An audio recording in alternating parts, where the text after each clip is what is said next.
Today is the second and final day of the ANC's NEC two-day meeting in Boksburg, where the focus has been on assessing and reviewing the state of local government. The party is expected to emerge from the gathering with a plan of action. SABC News reporter Samkele Maseko, who has been covering the meeting since it began, joins us in studio. Samkele, will the ANC have any metros left next year? It's a difficult one to answer if they'll have any metros. Do they believe they will? Look, the truth of the matter is they are losing numbers, and if the current voter stats are to anything to go by, particularly in Johannesburg Metro, where they've got 4 PR councillors, with the current votes that were done in the ward that was being held a by-election in Soweto, with the reduced numbers the ANC got, it does seemingly look like they're going to have a very difficult time in getting those particular PR seats. It looks like the MK party, Action SA, is making strong inroads within Soweto, and the ANC will be dealt a heavy blow when it comes to PR seats, and they have to have some of their PR candidates currently being ward candidates in their wards to win those particular wards. Otherwise, they're going to have a very difficult year in the 2026 local government elections. Definitely, there will be no outright winners in some of the metros within the country. Most of them will definitely be hung, and there will be coalition governments within those particular metros. Local government elections are typically marginally more expensive than national government elections. The ANC doesn't have its financial affairs in order. Are they addressing that at this gathering?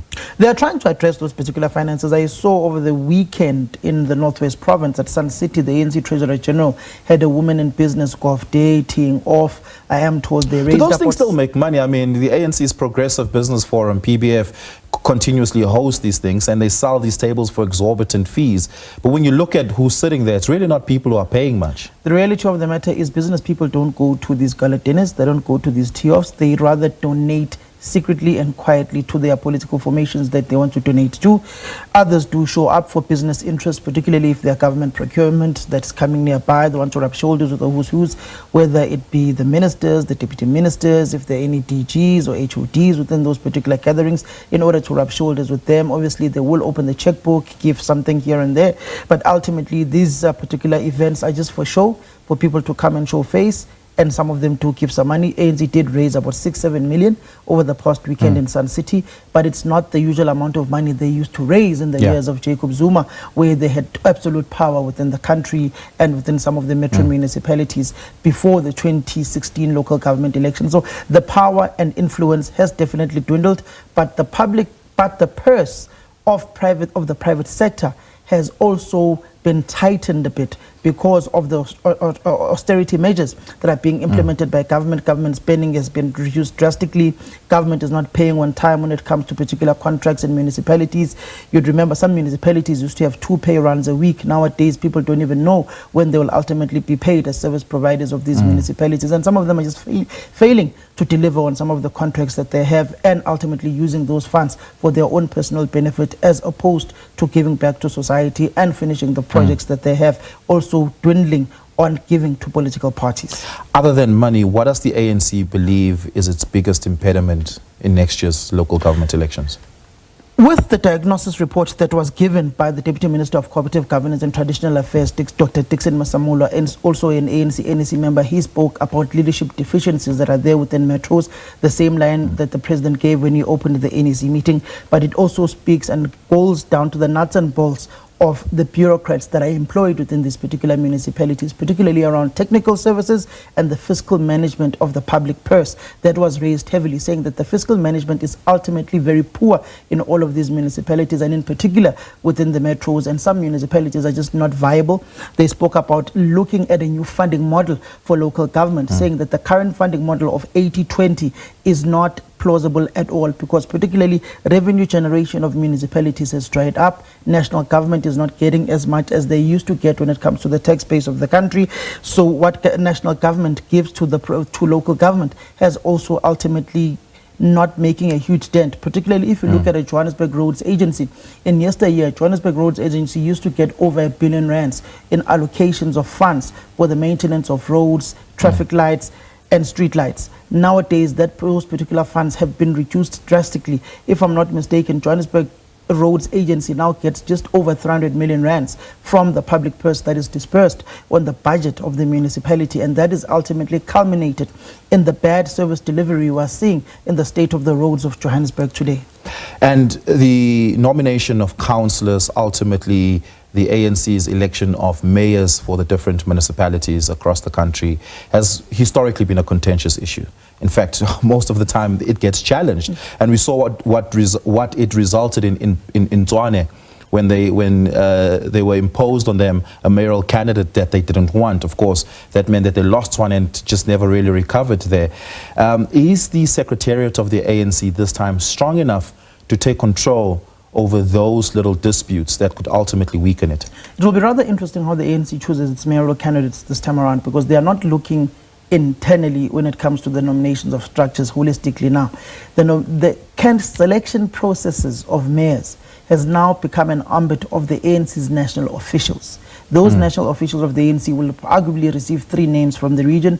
They do reserve the right of sending those 3 names back. If they are not also happy with the 3 names being brought to them, they can impose a mayoral candidate on this particular area. For instance, with eThekwini, which they use as a litmus test and as an example of a good turnaround strategy that they have employed, with the bringing in of Dr. Cassius Lubisi, bringing in of Cyril Xaba, the mayor, trying to turn around that particular city, which they've done relatively well. They are saying now they will choose as the National Executive Committee who becomes the candidates of these metros, who will become the mayor, and ultimately the region will have a say, the province will have a bit of a say, but the ambit solely rests with the ANC's national officials. But also the selection team that is led by former president of the country and former deputy president of the ANC, Kgalema Motlanthe, is ultimately the one that will be leading the charge in the selection processes.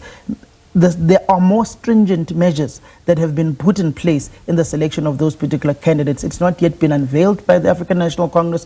We are told that they've been putting in more stringent measures, that you can't just take Samkele from Ward 3 in Tembisa and making a mayoral candidate of Electoral without qualifications. But the internal secretariat structures of the party must have shifted. What's the difference between the Jesse Duarte and era of the Secretariat, of course, when Ace Magashule was removed at the time, versus what is now the Fikile Mbalula era of the Secretariat?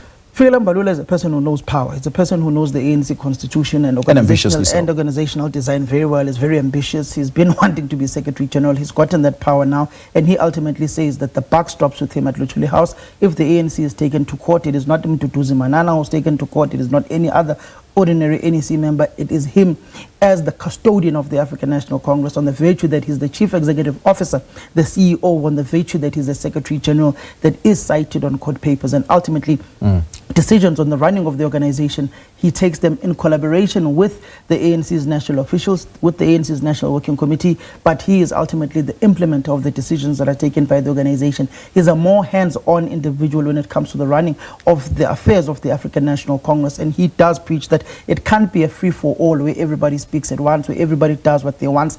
There must be a central line of command. The center must hold, in the words of Fikile Mbalula, and he is showing those remnants of a man who is running a relatively tight ship when it comes to the issues of communication, the running of the affairs of the organization. Despite the fact that his top 7 has gagged him several times. Look, his top 7 may have gagged him several times, but he's arguably one of the most vocal ANC Secretary Generals post Gwede Mantashe. So he is got those remnants with Gwede Mantashe, who also, by the way, had a very loose tongue when he had started off as Secretary General of the African National Congress. He matured over the period of time. He was there within that office at Luthuli House for, what, 10 years or so? Yeah. Then you've got Fikile Mbalula, somewhat of a protege of Gwede Mantashe, but also he has his own ambitions, he's his own man, he speaks his own mind, but ANC does rein him in from time to time when he steps out of line and says things that he should not say. Just lastly, the ANC's succession debate has overshadowed its local government election strategy and debate. To what extent do you think the succession debate of the ANC will influence, or at least contaminate, what will ultimately become its local government process? Ultimately, it will be contaminated because you've got people who are ward councillors, some of them who are unemployable post those particular jobs that they currently have. And they will be fighting tooth and nail to keep those ward candidates that they currently have. But in a period where the ANC has dwindled in electoral support, it has dipped under 50% for the very first time since the dawn of democracy, they will ultimately say that we either choose ourselves or we choose our party. Otherwise, if they choose themselves, whoever becomes president, deputy president, SG, they will be presiding over a carcass. They'll be presiding over nothing. Because ultimately, South Africans are putting the country first, above any political party.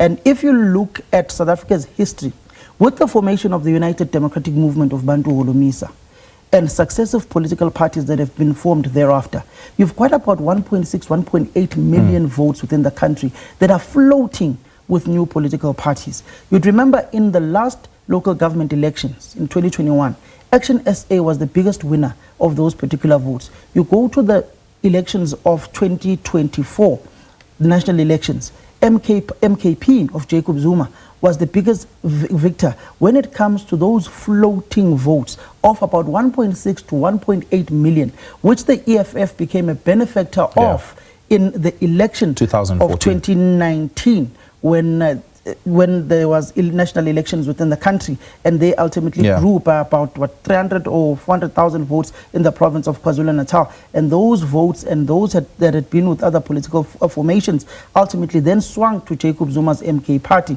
And if you look at the own ANC's history books, it does tell you that Zuma took the ANC from 1.2 votes under Jacob Zuma, grew the ANC over 2 million in the province of KwaZulu-Natal. So you've got about that 1.8 million to 2 million floating votes that are not cast in stone for any political party. Yeah, Samkele, we're going to have to leave it there. Thank you so much for your time and your insights. Really do appreciate it. Samkele Maseko giving us the lowdown of the ANC's NEC meeting taking place at the moment. And of course, from tomorrow onwards, the ANC will take a look at its local government strategy going into next year's